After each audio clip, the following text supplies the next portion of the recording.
রাসূলুল্লাহ সাল্লাল্লাহু আলাইহি ওয়াসাল্লামকে আল্লাহ তাআলা পবিত্র কোরআনে সূরা হাক্কার 60 থেকে 40 থেকে 46 নম্বর আয়াতে, 7টি আয়াতে আল্লাহ তাআলা কি বলছেন আসুন আমরা দেখি। আল্লাহ তাআলা বলছেন, ইন্নাহু লাকাউলু রাসূলিন কারীম, নিশ্চয় রাসূলের বাণী তোমাদের জন্য একটা সম্মানিত বাণী। রাসূল যা বলছেন সম্মানিত একটা বাণী। এরপর কি বলছেন, ওমা হুয়া বিকাউলি শায়রিন, তার কথাটা কোনো শায়েরের কথা না, কোনো কবির কথা নয়। রাসূল সাল্লাল্লাহু আলাইহি ওয়াসাল্লাম যে কথাগুলো বলেছেন এটা কিন্তু কোনো কবির কথা না। এই কথাটা কেন বলছেন জানেন? কারণ কোরআনে দেখবেন একটা আয়াতের সাথে পরের আয়াতের মিল আছে। ইন্না আতাইনাকাল কাউসার ফাসাল্লি লিরাব্বিকা ওয়ানহার, এই যে দেখেন আবার রর সাথে একটা মিল আছে না? এই যে কোরআনের একটা সৌন্দর্য, কুল হুয়াল্লাহু আহাদ আল্লাহুস সামাদ, দালের সাথে একটা কি আছে, এই যে কবিতার যে একটা গুরুত্ব, তাহলে এটা কিন্তু আরবি সাহিত্যে কিন্তু এটা আছে। বোঝা গেছে কি?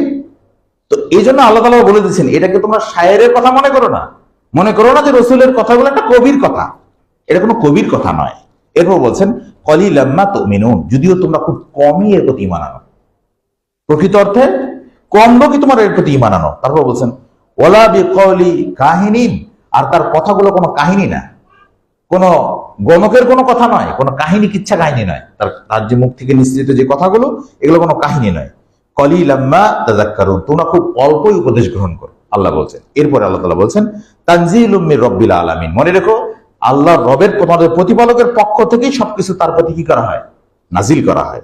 এর পরের কথাটা দেখেন, আল্লাহ রাসূলকে আল্লাহ তাআলা কিভাবে বলছেন, ওয়ালাউ তাকাওয়ালা আলাইনা বা'যাল আকাবিল, যদি রাসূল নিজ মুখ থেকে কোনো কথা বলতো, যদি তিনি নিজ মুখ থেকে কোনো তাবিল করতো, নিজ মুখ থেকে কিছু বলতো, যদি রাসূল বলতেন, তাহলে আল্লাহ তাআলা বলছেন লাখাযনা মিনহু বিল ইয়ামিন, তাহলে আল্লাহ বলছেন আমি তার ডান হাত ধরে ফেলতাম।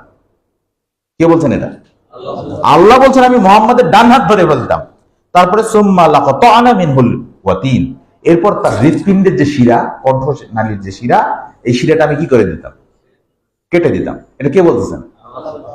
তাহলে এখন আপনি বলেন, তাহলে বাংলাদেশে, উপমহাদেশে, সারা বিশ্বে কতগুলো ইসলামিক স্কলারের আসলে মূলত কণ্ঠনালীর শিরা আল্লাহ তাআলার দৃষ্টিতে আসলে কাটা উচিত।